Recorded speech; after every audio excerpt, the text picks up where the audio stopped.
there folks, welcome you all to yet another podcast of mine. I say yet another podcast, however, the last few of these that we've done have been vlogs down the stairs, people, in the other studio. I like the fact I have the two different setups. I do enjoy the freedom of the vlogs where the microphone is just sort of away from me. I have the high sensitivity on and I can just sort of freely move my arms around, flap around people and have all my Star Wars knickknacks behind me and all that kind of thing, Lord of the Rings knickknacks. It's a little bit of a shame that this little studio that I've set up in the spare room here is, I love the fact that I can have the images on screen, although I tried to pull the light down on the TV to not dominate the light in the room, and I think the camera's picking up a little flickeriness there, so I apologise if it's not very nice. But I do like having the little images there of what I'm about to talk about through the podcast that I'm doing. And the sad part is, I mean, I've got the two big gaming posters behind me with the Last of Us and Gears of War there. But there's also the Xbox lamps behind me here. We've got the PlayStation lamp behind me there. But underneath beside all of that, we've got, I don't know if I can get any of it in actually without moving, but we've got Master Chief back there holding a controller. We've got The Witcher. We've got, Get Out. We've got all sorts of stuff going on back there. But I'm hiding it. And underneath all of that, we've got my entire back catalogue. Well, half of my back catalogue of games, which is the 360 stuff, the PS3 stuff, the PS2 stuff. There's even an Xbox original game in there, Buffy the Vampire Slayer, people. So, and then there's loads more of the 360 stuff downstairs. But it's just a shame that I'm kind of hiding all of this. And then underneath the TV, we've got the 360 Slim, we've got the PS3 Slim, we've got the PS2 Slim, which was the tiny one. So there's all sorts of things that I'd love to have behind me, for interest's sake when I'm doing these things. But unfortunately, just the way things are set up, this is as good as I can get it. So it's nice that, it's there, people. You know what I mean? Knowing it's there is half the thing, you know what I mean? So anyway, yeah, so the last few that I've done have been the vlogs downstairs at Christmas. It was nice because I had all the Christmas stuff out downstairs and, all that feeling and buzz was down there. So I just kind of did them down there. And I thought, you know what? Let's do a little podcast for today's. And, well, I'd like to say that nothing's happened. This is the first podcast or vlog of the year, people. The last one I did was the New Year's vlog. So, there was a few people asking me, oh my God, Steve, you need to talk about, the big news.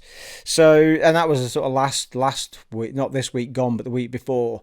And I just wasn't in a place to do a podcast or a vlog at that point. So there's been a few bits of news dropping just in general up until the big news hit, which will be probably on the main banner of the thumbnail when you've clicked on it, so you know what the main subject matter is going to be. And we've got to the end of the month. I've actually had a dry January, people. This is my first flagon. Should we do it, people? My first flagon of 2022. Flagons up to you all, people. Flagons up to you all. And, it's tasting very nice, people. Shall we? I'd share it with you if I could, people. I'm that kind of guy.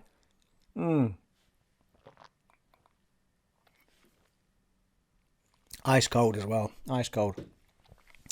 So I thought, what better to do, people, than have myself my first podcast of the year, or vlog, but I decided on podcast, along with my first flagon of the year, people. I mean, it was a no-brainer. It really was. So we are, as always, people, I'm going to probably spraffle on a little bit at the beginning of this podcast. So if me chatting about what I've been doing on the channel, things I want to do on the channel, isn't for you, I will, of course, as always, put the time codes in for you so you can jump straight to the piece that you were interested in when you clicked on the thumbnail. No problem whatsoever. However, if you want to stick with me, people, stay with me. Because it might get, a little bit interesting. It'll be interesting for me. I'm sure someone out there will find it interesting. So firstly, we're going to talk about the channel, just in general, what I've been doing, what I'm planning on doing. Now, I was attempting to, those of you who've been following the Let's Plays, I was attempting to juggle 4 games on the run up to Christmas, and it was all very exciting at the beginning and got all a bit too much in the end. However, people, and those non-believers, those non-believers of you Who thought he's going to cave in at any moment? It's going to be another Let's Play that Steve doesn't finish. Well, I'm still playing them, people. I am. I'm still with you. And the only one that hasn't had an episode in recent weeks/month is Skyrim Anniversary Edition, because it was the one that was just a bridge too far, really. I think we got a number of episodes done. Was it 10? I think we got 10 episodes done. But it's one of those I thought that's actually easy to come back to at any time. So, and I know people just like watching Skyrim in general and loved seeing it in that all its glory on the Xbox Series X. I mean, it plays sublimely on it. It really does. That Anniversary Edition, beautiful. Best I've ever seen the game play. Absolutely gorgeous. So I do want to go back to it. It just won't happen at the moment, but we have managed to carry on with Grim Dawn Definitive Edition, which is still going, people, and you have episodes coming. You've had them coming daily for God knows how long now. You've still got them coming. You've still got one today. You've still got one tomorrow. You've got one on Sunday. All the way through to Wednesday, people, I've got them recorded. And there'll be more after that because I've still got more to do. I think I'm getting to sort of midpoint, near maybe 3/4 point of one of the DLCs. And we've still got the Emissary to do, which is a massive DLC by itself, which I haven't activated yet. So I'll be doing that once I finish this DLC. I'm hoping it's all going to time out nicely for what I want to do next. Along with that, as a second video every day, people, for at least a week, might be 2 weeks now, you've been getting a second video a day, which is, I'm alternating them, so you'll get a Grim Dawn with a Fable 3, and then you'll get a Grim Dawn with a Dragon Age Origins, and so on and so it keeps going like that. So Dragon Age Origins and Fable 3 are continuing as well. They were the other two I was playing up to Christmas because they got the FPS boost mode on them. They were just absolutely gorgeous to play. They really were fantastic. So you've got all of that still to come. Fable 3, I've actually finished recording that. I finished it about a week or so ago, maybe longer than that. And that's when I picked up Dragon Age Origins again and kicked that off again from the episode we'd finished on. So Fable 3 finishes on episode 24, but I think episodes 23 and 24 are actually bonus episodes of me trying to drill out some trophies that I really wanted to get. And I still really enjoyed the 2 episodes, though. It's still great fun. And I think before that, I think maybe episodes 21 and 22 might have been DLC stuff. So I think you've only got, I think the big finale of the actual main story might be episode 20, which I think it was either today or it's tomorrow. I can't remember. But anyway, people, you've been flooded with videos, flooded with them. And yet again, it's a little bit, I get a little bit, not frustrated, it's probably the wrong word, but downhearted is probably the better word, because, and I'm not, this isn't me having a go at anybody, it's just me trying to understand people that have subbed to the channel, because it seems to be that I go through a spell where I kind of have this boost of people subbing, and then all of a sudden I just get drops, and it seems to happen the most when I'm uploading the most content. It's almost like I'm reminding people that they sub to me for some reason that I don't know. And then they go, oh yeah, I don't, he's finished the game I was interested in, so they unsub. And it's a little bit frustrating because it's at the times you're actually putting your hardest work in.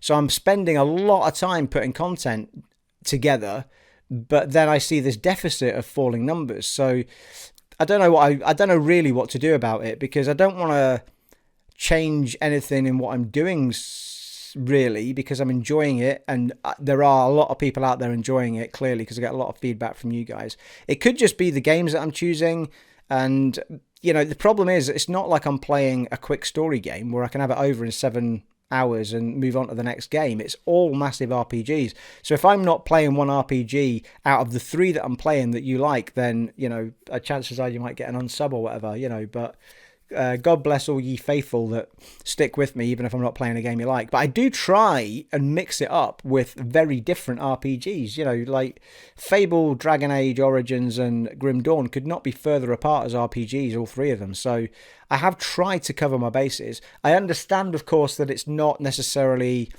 new gen stuff that I'm playing, but I don't know that really matters on my channel. My channel tends to, I mean, there is interest in the new stuff, of course there is, and there is interest in how stuff looks that's coming out that's new. But the problem with the new stuff like that is that huge YouTubers will already be doing it. So, you know, if I put it up, it's just going to be drowned out by a massive amount of really big YouTubers or really pretty YouTubers, which is usually the case, that people will prefer to watch playing a game rather than, you know, hear me playing a game. So it's just one of those. I do try and find a balance, and it does swing. It swings and roundabouts, for want of a better phrase. I'll get a dip and then I'll get a boost and so on. But over the last week, I think we've gone down 10 subs. But that 10 subs has been people subbing and then different people unsubbing. So I'm kind of, you change subs rather than it grow massively. Just sort of reached that point, I think. So unless I do something dramatically different on the channel, I'm not sure that I will pick up a huge amount of subs again. Like the boost that we got a number of years back where we went from under 1,000 and just rattled all the way to 6,000, which was just incredible, unbelievable. So anyway, so there you are. So you've had huge amounts of content, two videos a day for weeks now, and that's going to continue for a little while yet. And it will continue onward as long as nothing changes in my life that stops me doing it. I've been recording like a madman through the week, really enjoying it. So the plan is that I'm hoping that that I'll finish Grim Dawn with, well, either before or on the eve of why am I having a mind blank? Elden Ring arriving. And obviously that's the big game for February for me. How well I do at it and how long I stick with it is yet to be seen. But Elden Ring is the big one, and it's certainly a massive RPG. I think you guys are going to want to see. The faithful of the channel will want to see me play it. There's certainly already footage up there of the test footage anyway that the big YouTubers managed to get their hands on and show off. And the big YouTubers will probably get early copies anyway and free copies, this, that, and the next thing. So I won't be playing it earlier than anyone else. The places are going to be flooded with people playing Elden Ring. So I'm not expecting massive viewing figures on it, but I still want to play it as a gamer, and I might as well share it with you guys for the faithful that want to see me do it particularly. The rage will come, people. There'll be rage. You know, you love the rage. I was tempted to throw myself back into the PS5 playthrough I was doing of Dark Souls 3 just to sort of get in the zone for it. So if Grim Dawn finishes in enough time, maybe I'll do a little bit more of that, or maybe I don't want to put myself off getting Elden Ring. Anyway, and alongside that, here's one that I don't know, I can't remember if I've mentioned this in a vlog or a podcast yet. I have a massive want to play the Knights of the Old Republic, the original, and it's on the back compat on the Xbox Series X. So obviously we're playing the original Xbox game, but it's been enhanced for X and S, so it's got, you know, better visuals and everything. Well, it's got crisper visuals and it's plays smoother, that sort of stuff. But it is the original game. So, you know, we're still looking at that format of game. It is, however, a proper Star Wars RPG, and I've never played it. So it's a first-time playthrough for me, and I wanted to do it as a second video along with Elden Ring, just something completely different. But I'd quite like to know if you guys would like to see that, because I feel like there's probably people in the audience of the channel who've never seen it either. Also, people that have, you know, been well into it in the past and would like to see someone play it with I have no understanding of what that game is, other than it's an RPG, possibly like with a party and stuff like that, but it's in Star Wars world. That's it. I don't know what the story is, don't know what happens in the game, don't know how the fighting works, you know, I don't have any of it. I have looked at a little bit of footage just to see what the gameplay looked like, but I mean, I'm going in pretty much blind with it, so I am quite keen to do it. I held off starting anything because I didn't want to do that while I was still trying to finish Dragon Age Origins, because Dragon Age Origins on the FPS boost mode is just beautiful. I'd like to see that through as a finished Let's Play on the channel. I think it's something, if somebody's looking for a Let's Play to watch at any time in the future, I think it's a great one for people to have a look at, especially at 60 FPS. It's gorgeous. But same with Fable 3. Fable 3 was really popular. I was really surprised how long people stuck with that for, and how much good feedback I got. Getting good positive feedback from Dragon Age as well. Numbers have dipped, but I think that's just the amount of content I'm putting up, and people are just finding it hard to keep up. That's all. I mean, I suppose I could put them up more spaced out than that. I don't know what other YouTubers do. Maybe they put them up, Dragon Age Tuesdays and Thursdays and Fable Wednesdays and Fridays. But I've tried to keep the content flowing. It's not like they're going to go anywhere. You can just watch them anytime you like. So I feel like the sooner I get them up there, the better, really. So there you are. So that's what's been going on with the channel. That's what my plans are for the channel. Elden Ring's the big one that's coming along, and Knights of the Republic I would like to do. If you guys let me know what you think about that idea. What else was coming? Yeah. The other thing I was contemplating, we had a poll not long ago, and I asked you guys if you wanted to see me do... It was after I finished Diablo 2 standard mode, normal mode, whatever it's called, and I asked you guys if you wanted me to go straight into or do a hell mode, or not hell mode is the top one, isn't it? Nightmare mode and then hell mode.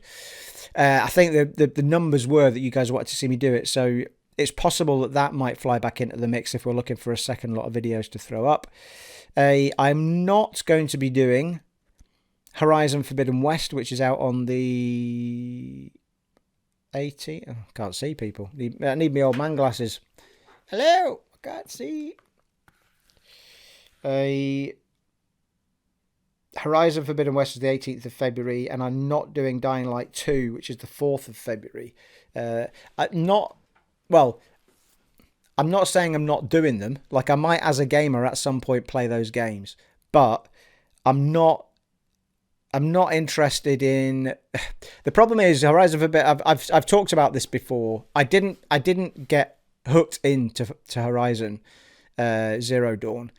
There was something about it didn't grab me in, and I've talked long and hard about the fact that it just didn't feel like a proper RPG. It just felt like an action RPG. It felt like... Try to find something. So a bit like Assassin's Creed, so far as it's got some lightweight RPG in it, but it didn't feel like it. The loot system was dull. The armor and weapon system was dull to me. I didn't find any interest in it. The action itself was good fun, and the creatures were good fun. The best part was when you were discovering the stuff underneath, the hidden caves and worlds and the hidden, the fallen cities and stuff like that. That was really cool. But this one might be different, but I refused to buy that game until I've played and finished the first one. I did get quite heavily into it at one point, just time-wise, and then it tailed off again. So it has had the 60 FPS boost to it. So, well, not boost mode, but you know what I mean. It's had the patch to play it at 60 FPS, so that might rope me in at some point. But I've got other things I'd rather do at 60 FPS first, like Ghost of Tsushima and what have you. I still haven't, and I was loving that game, and then I got pulled away to do something else. So I'd like to go back and do that at 60 FPS. I'd like to try Days Gone at 60 FPS, which has been patched. If I can bring myself to the misery of it, I'd quite like to play The Last of Us Part 2 at 60 FPS, because the action parts in that game, especially with Abby, were just amazing. It's just that the game is so fucking depressing. I don't want to play it again. It's a sad tale, people. I really don't want games to be that art noir, I don't think. You know what I mean? I think there's a level of darkness I can take in a game without it being something I don't want to step back into. I think it was a wrong call on their part a little bit, so far as they've made a game that people don't want to step back into. It's so depressing. So, if you take the first game, it's dark, it's broody, it's got, low moments in it, and it's, but it does it all in the right way so that you want to go back in, because in the end, you're playing with two characters that you want to see together and go through this story together. And it was just, under all that darkness, there was joy. There just wasn't any of that in the second one, and it stops people wanting to play it more than once. Not to mention they made the trophy list shit, so there was nothing really to go for. They didn't put a trophy for playing it on hard, or it was like PlayStation have just decided that everybody's going to everyone's going to get plats now. It's like I don't want to, the point of a plat is I want to feel like I've achieved it. I want to feel like I've gone out of my way to get it, but the plat in that game is just not in any way testing your metal at all. Like plats that involve trophies that are really just looking for stuff making stuff. I mean, the biggest trophy you can give a game is a difficulty trophy, and you make people work. I mean, I loved the fact that I got through the hardest mode on the original game. I was so proud of myself for doing it, and I was super disappointed they didn't put a trophy in that get. And it's not just a trophy, because I get you can add a trophy later to do a new game plus or whatever, but it's making it part of that plat. It's making that platinum trophy mean something.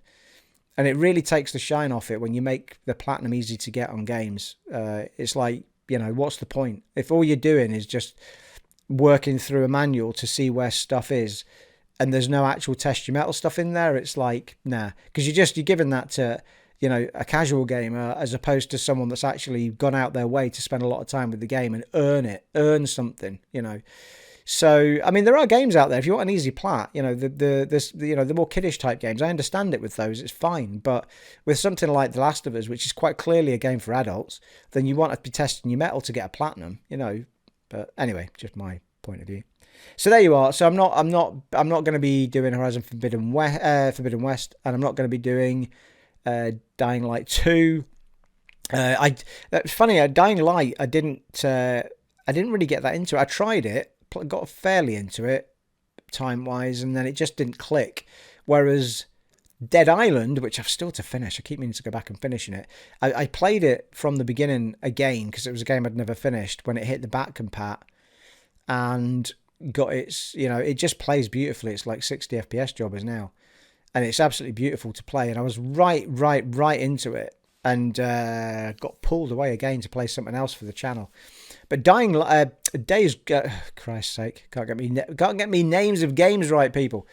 Dead Island was superb. The setting, the vibe. I just think it was a really, really, really good game. Really well done. Got a lot right. And it's odd because Dying Light has a bit more to its underneath. It's got like the street running and wall running and all that sort of stuff. So it's a bit more agile. It makes more of it. But there was just something about Dead Island that really worked for me that hasn't worked for me in Dying Light, the original one. So it will be interesting to see, maybe if I catch enough footage of Dying Light 2, maybe I'll at some point get a vibe to play it. But it'll be when it's on the cheap later on for me. And it's only a personal thing. I mean, I know Dying Light got a lot of praise. I mean, it's a really, really good game. And especially on the newer consoles, it plays really, really well. I think it might play at 60 FPS actually now. Which was slightly tempting me to go and try it again, but it was still at a stupid price, so I didn't buy it. I think the copy I had was on PS4, I want to say. So I wanted to try it on the Xbox with the back compat. I can't remember how it got its FPS boost. I think it was from back compat. I can't remember. But anyway, I would have to buy it, and it was still at some stupid price. For a game that old, I thought, I'm not paying 20 quid for, a game that's that old in its days. I could have gone and bought it, online somewhere at a well cheap price. Anyway. So those are games coming up. However, if they're your cup of tea, 4th of February is not far away at all for Dying Light 2. I know LLCC Cool C plays. I know you're well into that and you're really excited to play it. You love the first one. So good luck to you, my friend. Hope you enjoy that. And 18th for Horizon Forbidden West, which I'm sure is going to be a massive hit and a huge success. Just first one wasn't for me. Elden Ring is the 25th of February, and that I am going to be playing.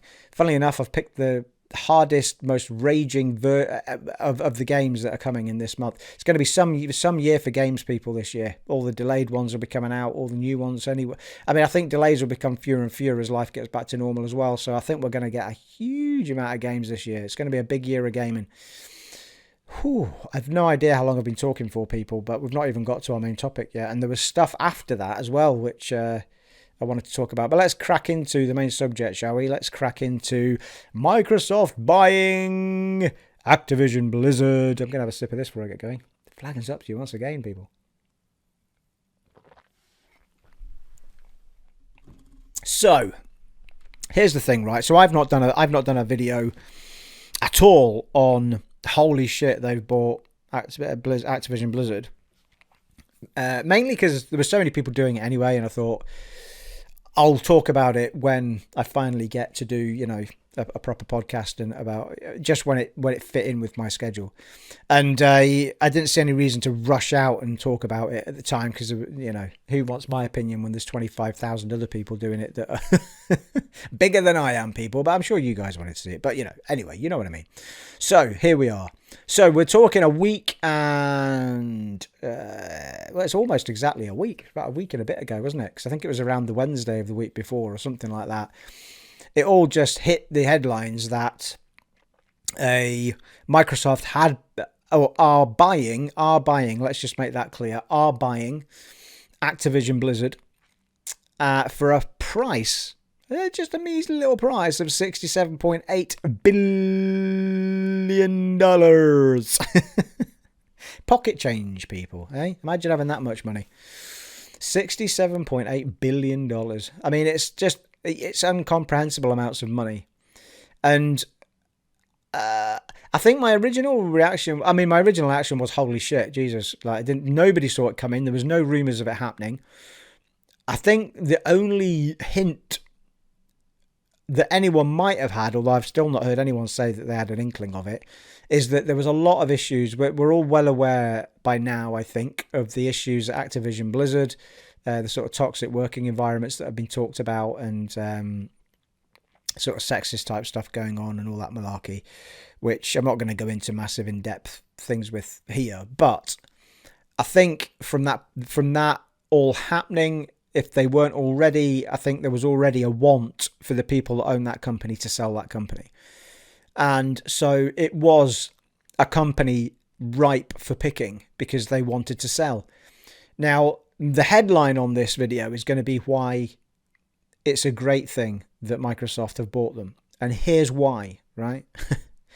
Let's just think about for a moment who else is big enough to be buying at that kind of money, right? And it's not going to be Sony. Sony aren't going to spend $70 billion to buy Activision-Blizzard. They were never going to do that. That sort of money's not, that it's not on their radar to be spending $70 billion on just to get the number of studios that have happened here. And certainly I don't think they would have wanted to home in on COD that heavily, particularly, or, you know, I just don't see it being something Sony would have. So I don't even know if Sony would have had that kind of money to buy it. Well, Sony might, but from a PlayStation business perspective, I don't think they would have had that sort of money for this sort of. I just don't see it. I don't see other than Diablo. I wouldn't see those games. I don't know about World of Warcraft elsewhere in the world, but anyway, I just don't see them putting that sort of money away into a purchase like that. They're more likely to go for a, you know, Blue Point or an Insomniac or whatever and pick a singular thing that fits their strategy rather than a group of studios where that might fit, but those four don't. Not to mention whether or not they've actually got that sort of coin to be putting out on something. So you're looking at, if Microsoft had not gone in and bought Activision-Blizzard, who were clearly wanting to sell to somebody for the right price, your other options would have been Facebook and Google. So, you know, in the grand scheme of things, like, certainly do not want to be having all of that stuff end up on Google and all of that stuff. I don't know why I'm forgetting the name of, it'll come back to me, but the gaming side of Google. And then what are Facebook going to do with that? You know, like, stick it in the metaverse and do what with it? Like, for me, because that business wanted to sell, the best possible option there is either another big studio like EA or something comes out and buys it, or a Microsoft or a PlayStation buy it. That's your options as far as I'm concerned. But I mean, I don't know. I don't know unless the studios within that business are allowed in some way to buy themselves out. But I mean, for that sort of coin, I can't imagine they'd have the coin. So your only options really are an EA, a Microsoft, or a PlayStation. Or you're going to end up with someone really, really shitty that you don't want getting those sort of franchises and that sort of traffic of gaming going through it. I mean, Christ almighty, do you really want all the... I mean, I'm not a COD player, but it's the biggest selling game on the planet, pretty much, I think, franchise-wise. And do you really want that on the old Google gaming? Stadia, that's what it is. Nobody wants that on Stadia. Stadia's already, people don't particularly like it anyway because you've got touches of lag when you're playing stuff like that because it's all over the interwebs and not on a console and stuff. Facebook, Christ only knows what would happen to that if it got sucked into the metaverse. So I don't, for me, I think this is one of the best possible outcomes. Microsoft will take all of those studios and let them do what they do best. And most likely, they'll probably say, we don't need to milk the cash cow of COD every year. Let's dig into the back catalogue of Activision games that have become dry because we don't do them anymore because all we do is make COD games yearly. Let's dig into the back catalogue and bring some of those franchises back. And I haven't actually investigated what franchises could be brought back. Let me know in the comments below if there's any Activision-Blizzard franchises that have gone by the wayside through the years that you'd like to see come back, because I think Microsoft will be well up for these studios, and you can bet your bottom dollar that the devs in those studios will be dying to do something other than fucking COD, because that's all they've been doing.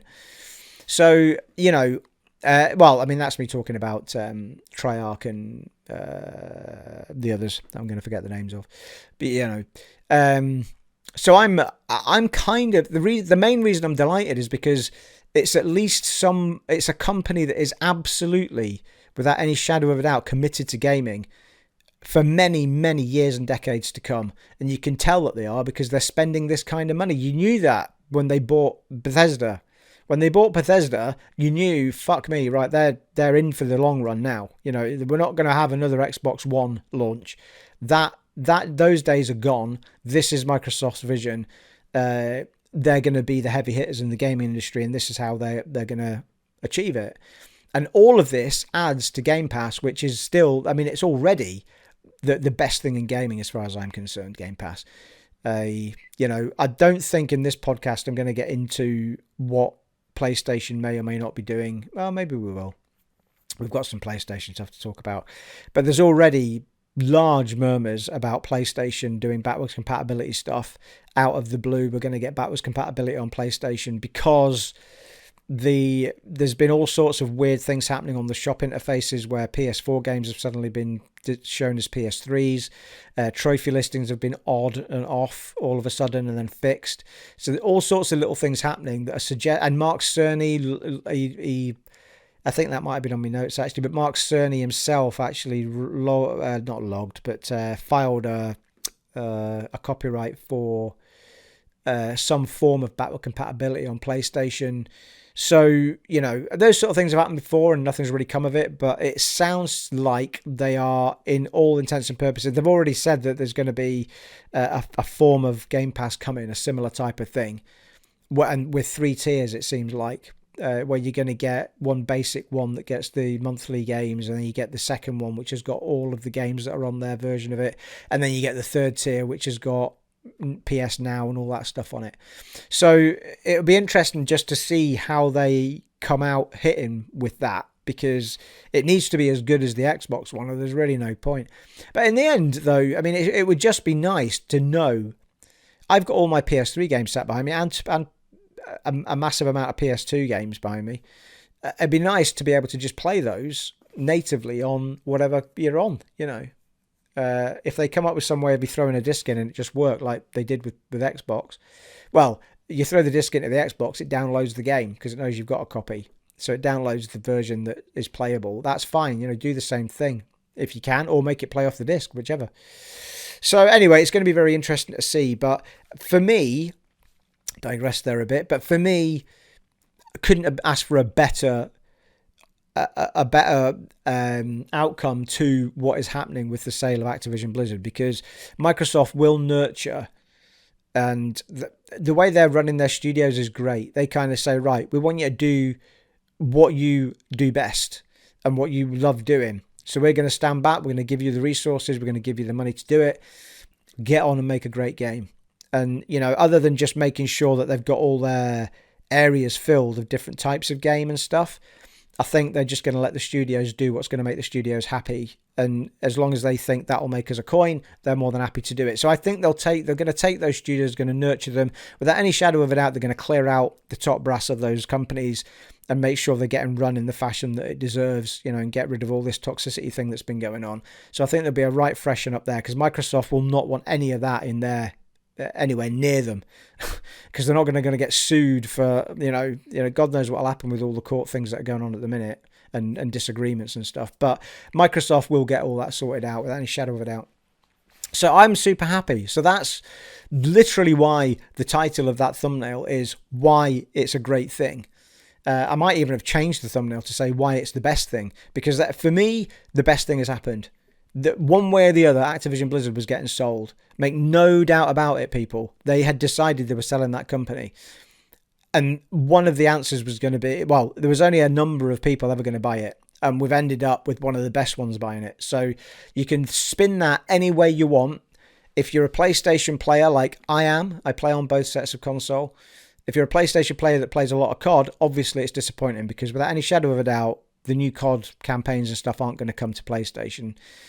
Phil has put a statement up saying that COD will remain on PlayStation, but there's so much wiggle room in that statement that suggests that what's there will stay. What's possibly there's one that's sort of on online only and what have you, I can't remember the name of it. That'll stay, that'll get supported. But when it comes to brand new COD games and brand new campaigns, I'm pretty sure that it's just going to be on Xbox. I can't, we had all the same discussions when it was Bethesda. Possibly what they might do is only release the campaigns on Xbox and just bring the multiplayer to PlayStation, if that's a route they could take. I mean, I already saw that happen. Not that happen, but already saw pieces of a game launch with Halo Infinite. You downloaded the game and the campaign wasn't even on it. You had to tick a box in the menu to download the campaign, and only the multiplayer downloaded first. The campaign, and I've already had a rant about it, isn't even on the disc. A guy drove 7 hours in America to get it on disc, and it wasn't even on the disc. He got home and had to wait fecking hours for the campaign to download, which is shocking, by the way. But I've already had a rant about that. Hopefully they get that sort of shit sorted out. But for me, best scenario has happened, people. I think if it had been PlayStation, I'd be saying the same thing. It was Xbox happened to do it, so I'm saying it over there instead. And if it had been, I would have even have said an EA or an Ubisoft buying it would at least have been better than, a Facebook or a Google. But even then, EA are a little bit, evil. Evil assholes, is that what it stands for? Money grabbing bastards, yeah. Well, they seem to be getting it a bit right now, actually. They seem to be realising that Respawn are going to make fucking awesome single-player games, to let them do it. We'll talk about that in a bit. They seem to be allowing BioWare to get on with what they're actually good at, instead of making god-awful Anthem games that nobody wants. So, they are getting their act together. But for me, I think the best nurturing place that those franchises could have gone was Microsoft. So, or Xbox, or PlayStation, but Xbox were the ones that were always going to have the coin for it. So there you go. That is exactly why, people. It's exactly why. And you can disagree with me in the comments below if you really want to. But if it wasn't going to be Microsoft, who else? Like, what would have been the best case scenario? Because they were selling that company to somebody, people. Make no bones about it. So what would have been the best outcome if it wasn't this? Let me know in the comments below if you disagree, but that's my opinion. That's the bottom line, because Stone Cold says so. I just copyrighted my own video. All right. Shall we move on to the next topic, people? Shall we? Oh, jeez. I have no idea how long I've been talking for. This could be a long one, people, because you know what happened was, over the weeks since Christmas, or New Year, since the New Year vlog, I've kind of been jotting things down that came up on the news. I'll talk about that when I get around to doing vlog. I'll talk about that when I get around to doing vlog. So I might not actually go over all of these, because we're getting a bit crazy, people, with time, I'm sure. I've been talking for ages and I have no idea how long it is. Again, if you don't know why that is, it's because I didn't look at the clock before I started. And the thing that records my voice does have a timer on it, but I can't see it because the laptop that shows these images on the TV is actually showing those images as well. So I can't see the clock on the recorder. What I should have done was look at the time before I started, and then I'd know. Anyway, I'm sure we're all fine, people. The time codes are there. And for those of you, like the sound of my own voice, you're having a whale of a time, aren't you? I certainly am. Right. Okay, here we are. What are we getting to? Oh, here was something else, right? Are Microsoft finished buying companies? And they do, bear in mind, they do have to get through a whole bunch of hoops, jump through a whole bunch of hoops before this becomes official. And they do have to get through the whole, fair business shit and all that malarkey. However, I mean, the more this happens, the less, excuse me, people, the less the amount of companies are in the gaming industry. And we have currently, here's a list, right? Let me get the image up here. If I can find the damn thing. Oh. Okay. Something's gone amiss, people. I downloaded these images and I can't now find them. Photos and... Oh. Well, I've no idea what's happened there. I went onto my messages where the pictures were and I added to photos, and for some reason they're not in my photos. Okay, well, there was basically what I was going to read out there was a list of studios that were, well, a list of companies that were still out there. That's really frustrating. Why has that not worked? I've got a couple of things in here that says, they all say see image because I saved the image from the chat window that I had these things on. Well, that's going to be confusing when I get to it. Anyway, there was a list of companies left like EA, Ubisoft, all the big hitters that remain in the industry. What was the other one? Sega. And they all have big values, billions on them. But even EA, which was one of the biggest ones, or Ubisoft, aren't anywhere near the 68.7 or 67.8 billion that they've just spent on Activision-Blizzard. So at this point, anything goes. As long as the fair, whatever they're called, I forget, monopoly. Well, as long as the monopoly committee let these things go through, and let's face it, it's no more a monopoly with Microsoft than it would have been with Stadia or Google or Facebook. So you got to fancy that if a company wants to sell, there's only two options. You either break the company down into individual studios or you sell it for what it is. And for me, there was no point breaking it down, in my opinion. I think it's a perfectly fair deal, and it'll get finalized next year. But yeah, it was interesting to see the studios that remain, and will Microsoft buy more, because they really are solidifying themselves in the industry. For me, I would have thought that the EA would have been a company that they really would have wanted to buy, but the amount of franchises that's got and the way that they could manage the studios would be fantastic. Yeah, it would just be a good fit. And they're already, if you bear in mind, the EA Pass, whatever it's called, I forget, is part of the Gamepass. So if you've got Gamepass Ultimate, you get all of the EA games. At some point, you'll get them all on there for free. You don't get them right at launch like you do with Game Pass and Xbox games, but at some point, the game will hit. Like the, the Mass Effect Trilogy hitting Game Pass, which was another point I had on here. That hit in Game Pass recently, and it's only been out, I want to say 4 or 5 months maybe.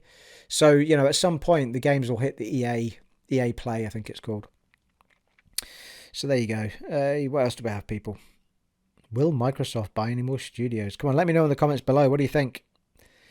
I feel like this should be done at this point. The only reason I feel like they might have gone for something like Sega is just to kind of get a bit more of a handle in the sort of Asian market, but I don't know if even buying Sega would help them that much. I think at this point, I think they just need to know where the bread's buttered, just know that they've tried and tried and tried. Phil's talked about wanting to get into that space recently, so I don't think they're done with it. It wouldn't surprise me to see a Sega get bought up. Anyway, we'll see what happens. Here's another one as well. How long is it going to be? I've not said this already, have I? I don't think so. One of the games on there, well, I did actually skip past. If you just look at exclusivity for COD, Diablo 4, well, Diablo in general, but Diablo 4, Overwatch 2, which is going to be coming at some point, World of Warcraft. Now, how long is it going to be before World of Warcraft ends up on an Xbox? StarCraft, can that end up on an Xbox? Candy Crush, you know who you are if you like Candy Crush. And it ain't me. Huge, though. and obviously the back catalogue of all the Blizzard Activision games. But for me, I think World of Warcraft on Xbox solves a massive issue for them, because they've been trying desperately for ages and ages and ages to get Final Fantasy 14 onto it's 14, no 16, hang on, where am I, 14, no it's 14, the online one is what I mean. Final Fantasy 4, because 15 was 16 is the new one that's coming out. Final Fantasy 14, which is the online one, is such a massive hit to the point where they actually stopped letting people buy the game because they couldn't fit any more people on the servers. They've been trying to get that game on Xbox for years now, because it's such a massive MMO. And can you say massive MMO? massively massive.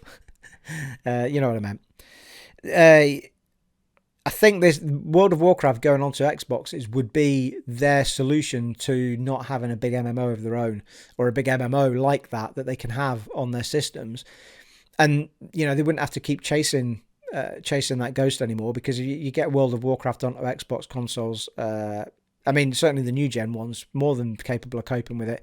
So I'm really curious to see, I'd be very surprised if they don't try and get all of those franchises onto the consoles, as well as certainly they'll end up on cloud gaming at some point, I would think, but they would have why would you not want to get them on your consoles when you're selling so many millions of them? So it's going to be interesting to see if World of Warcraft ends up there. It'd be interesting. I might actually give it a go if it does end up there. It's life sucking, apparently. Your life goes out the window. It's still the MMO with the most players on it, well, the most subscribed to it. I think at the moment it's not got the most daily players on it, but it has got still the biggest player base on it. Companies left to buy we just talked about. And here's one for you. Respawn are apparently making they're basically a Star Wars studio now. They're making 3 Star Wars games, right? So you've got Jedi Fallen Order 2. This time it's personal, or Electric Boogaloo, whichever you want to call it. Jedi Fallen Order 2 is on the way, being developed now. A first-person single-player story game and a strategy game in the same ilk as XCOM. So they've got 3 very different Star Wars games in development at the moment. The XCOM-esque game, the strategy game, that is actually being made by some of the ex-XCOM devs. So I'm really stoked for that, because I love XCOM. Superb game. Along with Gears Tactics, also fantastic. So I love those types of games. They're really good fun when you get into them. So I'm super stoked to see what they come up with in those 3 different types of Star Wars games. And it's nice that we're seeing different types of Star Wars games. And I know they confirmed that Ubisoft are doing one, didn't they? I mean, imagine a sort of Mandalorian type game from them. I could see that happening because of the whole Assassin's Creed engine and all that sort of stuff. I could see the Mandalorian type stuff working for that, or that sort of thing. So they are spreading Star Wars around studios that will do different things with it, which is fantastic. It's a bit like hearing about James Bond going to IO Interactive, who do the Hitman. Like that smells all kinds of James Bond brilliant, that does, rather than just bringing James Bond out to be a shooter, because that's not really what James Bond is. He has his action moments, but he's a spy. So, it'd be really, really, really interesting to see what IO are going to do with that Bond game. It's going to be an original story and an original person playing Bond as well and stuff like that. It's going to be really cool, I think. Anyway, 3 Star Wars is coming from Respawn. Super stoked about that. Again, thumbs up to EA for making that happen, because it's happening because EA have the contract to make Star Wars games. And they've already said that Battlefront 3 is not happening, thank the fucking Lord. So that is done, which was all the Star Wars we got for about 10 fecking years, people. If you didn't like Battlefront, you got none. Absolutely none. A breath of fresh air, Jedi Fallen Order. It really was. Fucking love that game. That was my 1 platinum. Well, my 1 platinum for many a year at the moment. I think it was my first platinum since Dragon Age Inquisition. What else have we got down here? The Last of Us Remake is apparently coming in 2022, people. So it feels like it was quite a quick thing for them to do, make a remake of, well, I say that, we don't always know how long they're in development for, but you've got to fancy that they've remade it in the same engine that they did The Last of Us Part 2. Is it something I'm going to need on day one? I mean, I would have the plat for a, and here's the thing, right? I've just gone on and rattled on about testing your metal in a game, right? To get a platinum. And I think I said that I was super happy about the fact that I finished that game on its hardest difficulty. Well, its hardest difficulty before they released new trophies. So it was the trophies that were part of the platinum. And the problem was that in order to get the platinum, you had to do an insane amount of online time and do the online gamer modes. And I started it and I just resented it. I mean, it's a great online experience, but I don't do online. And if I want, I don't think online should be part of a platinum or 1000G lineup, unless it's specifically an online game for some reason. But story, I feel like a platinum or 1000G should be based on the in-game stuff, not having to go online and do other stuff like that. It really bugs me when they do that. And they did that with The Last of Us. And it's the only trophies I don't have. The only trophies I don't have are the ones for online. Because you've got to do it twice. You've got to do it for Firefly and you've got to do it for whatever the other one was. Hunters. What I say, Hunters. But yeah, I mean, it just isn't, and it's not going to happen now. So I'm never going to have the platinum for that game. However, I suspect they will not have the online part of that game on the remake. So it's possible that if they do the same trophy list for the remake, that I might go for the platinum on The Last of Us Remake. So, but hopefully they don't put the online stuff in. They could put an extra couple of trophies in instead of the 2 online ones that they used to be there. But anyway, super exciting that it's coming in 2022. Not sure if it's going to be something I'll get day one. There might be other things I want to play rather than spend £70 on a bloody remake of a game, God, I've got a really tickly nose, people. I don't know what's going on. Right. Next up. Well, okay, we'll fly through these sort of last ones. PSVR 2, PlayStation Virtual Reality 2 is being got pushed right at the beginning of the year there. Quite clearly, they're very advanced with all of that. Love the fact we're hearing that it's lighter, it looks better, the visuals are better. Only one cable, people, one USB cable to get it connected to the PS4. Works hand in hand, I think, with the 3D headset that I've already got for it, all that sort of stuff. So it might be something I get interested in. Never owned a VR kit, didn't want to, too many cables, too much faff. But if we're talking about one USB cable and possibly some great games, then yeah, I might get tempted. The other problem I had with them was that it still felt like you're looking through binoculars a little bit. The last time I have tried VR at an event I went to. And it did still feel like binoculars. It wasn't like I was seeing everything in one view. It felt like, I was looking through binoculars. So impressive though it was, I'd like that to be fixed. Anyway, they're pushing it really hard. I think that might come sooner rather than later.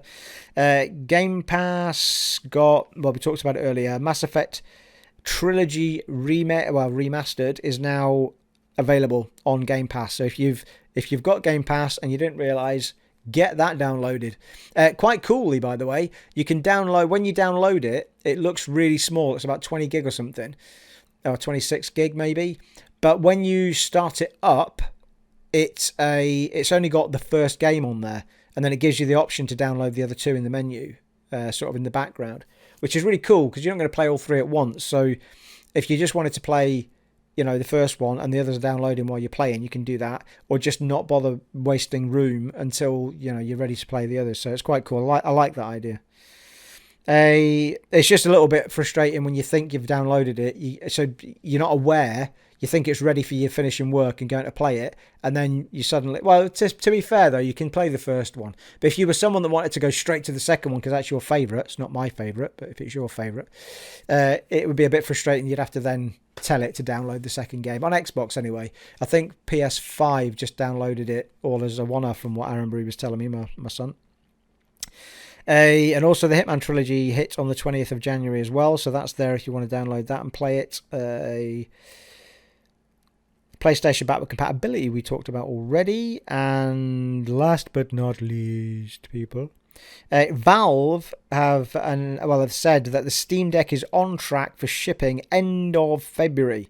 Also getting more dev units to developers as quick as they can now. So it looks like the old handheld Steam Deck, which is, for anyone that doesn't know, is a bit like, imagine a little bit of a chunky Switch, which plays PC games. And you can you hook it up to your Steam shop online. You just create a Steam account. You can download all the PC games and play them on, how the support for all that is working and how devs are fitting in with all of that. Is everything going to work on a Steam Deck? We don't really know all of those answers yet.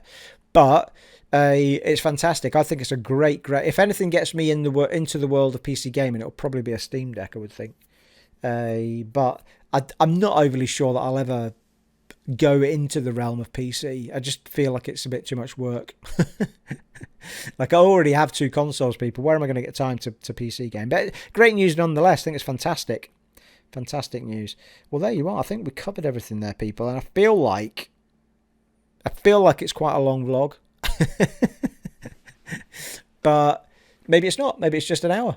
I don't know. I feel like I've been talking for a while, though. What time is it? Well, it's 5:30, and I feel like I started around 4:30, so I think I've been talking for an hour. We've done quite well there, people. Done quite well. So you know what's happening with the channel. You know what I've been doing. You know what I'm thinking of doing. I was going to put a poll up, and for the life of me, I can't remember what it was. And I thought, that's a great poll. I need to get some answers on that. And I was going to put the poll up after I filmed the vlog itself and recorded it. Do you know what? That lighting has worked superbly. So I know it might have been a bit flickery, but what I did with the TV was I dimmed the backlight down and I took the contrast down and all that sort of stuff. And I feel like the reason that I lifted it again was because I did get flickering when I did it. But what it hasn't done is drown out all the light that should be on me. So what was happening in older videos was the TV dominated the light, and suddenly everything went dark, like where I was and everything. The TV was the brightest thing in the room. So this has stayed really bright in here. It's now dark outside, and normally when it gets dark outside, I've got a little sort of face lamp here in front of me. I've got another lamp over there coming this way, and it's stayed super bright actually for what we're doing. But a lot of that has to do, and obviously I've gone for images that weren't super bright as well. They're all kind of dark in nature, so I think that's worked quite well, people. So it has.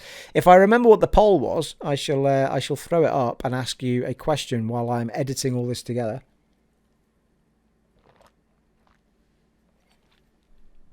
Oh, that's so good, people. First beer. Well, first alcohol of 2022, but first beer. That's really pretty much all I drink. Oh, super nice, people. Very nice indeed.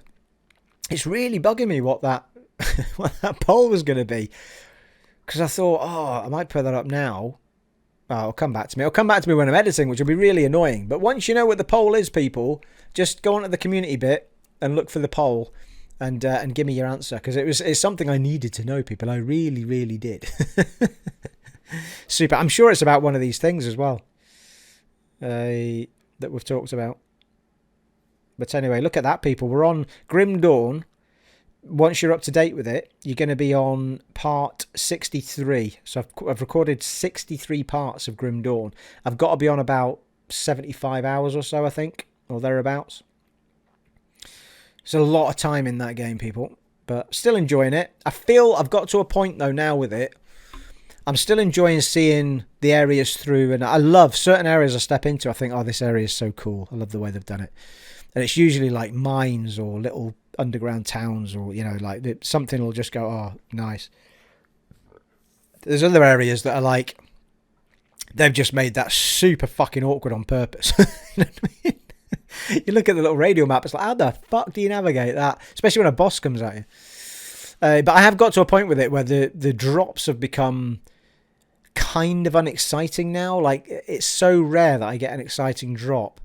The sort of buzz of the drops has gone, and I realise that will change, I suppose, if I start a new campaign in the Uber mode or whatever it is, the next difficulty up.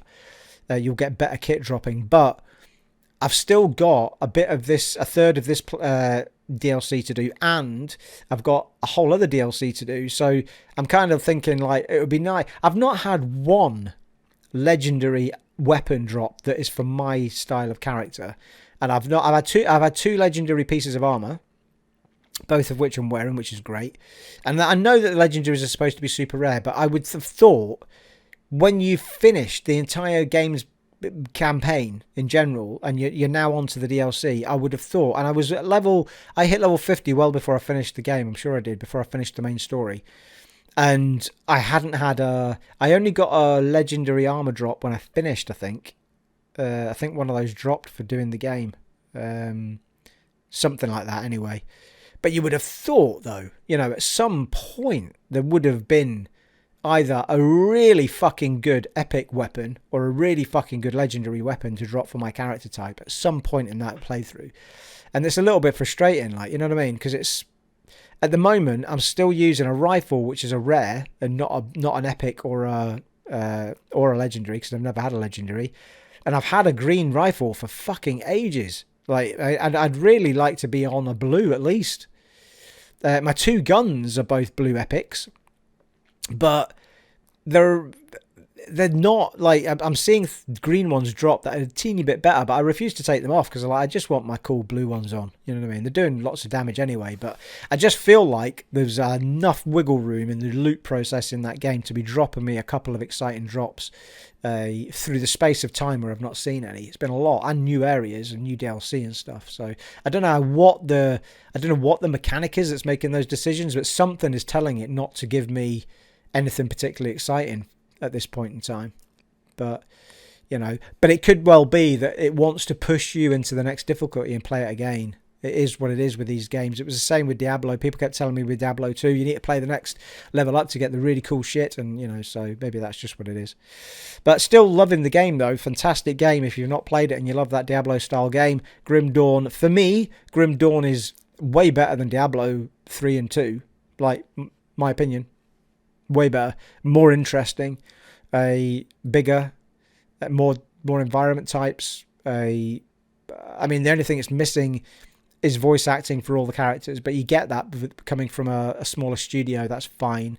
I would have liked it though, considering it was made in 2017 and it's been a massive hit. It must have made them a load of money. When you make that money, just invest a bit of it into getting voice actors in to then put voices on top of the text that you're forcing people to read out. I know it might feel like work for no reason, but when you're going to then release that game onto Xbox as a definitive edition, don't release it as a definitive edition if you've not done anything defining with it. Definitive edition by its nature just means that they've made it work on a console and they've put all the DLC with it. But if you really want to make it definitive, then maybe you should put a little couple extra things in there, like voice act everything. You know what I mean? Just get someone in for a blur amount of weeks now that you've made all the coin off of it, and know that you're going to make even more coin off of the Xbox, and just get actors in and get it. I don't mind a read, but I just, in this day and age, it just feels right that characters are voiced out properly. The last time I came across this was probably not Path of Exile, Prison of what's it called? It's got the same initials, POE. It's going to escape me. You'll be screaming it at me, people. But you know what I mean. But that also had some people spoke, and the rest of it was just you had to read it yourself. And there's a fucking lot of text in some of this stuff. You'll know if you're watching the Let's Play that I've been doing, I have to read a lot of stuff out, and some of it is not easy for me to pronounce, as you well know, people, as you well know. Prison of, what is it called? Prison of Elders. That was bloody Destiny, wasn't it? Path of Exile and Pillars of Eternity. Pillars of Eternity, people. And, it was there, people. It was there in my frontal lobe, waiting for me to spit it out, people. Right, I've rambled on enough, people. I think that's it, people. But if I ever talk any more, it'll be for no reason whatsoever. It's just that I'm doing my therapy into the into the camera. Ooh, it was good that. I enjoyed it, people. It's been nice being up in the podcast room again. Thoroughly enjoyed it. There you are, folks. Let me know in the comments below about any of the things I've been talking about, people. Get in those comments and I respond, people. You know I do. I respond to each and every single one of you, as long as you're not a knob end. So get those comments down below and I'll answer you. I will. It has been an honour and a privilege serving for you in this podcast of mine today, and I shall catch you in the next one, folks. Take it easy. Bye.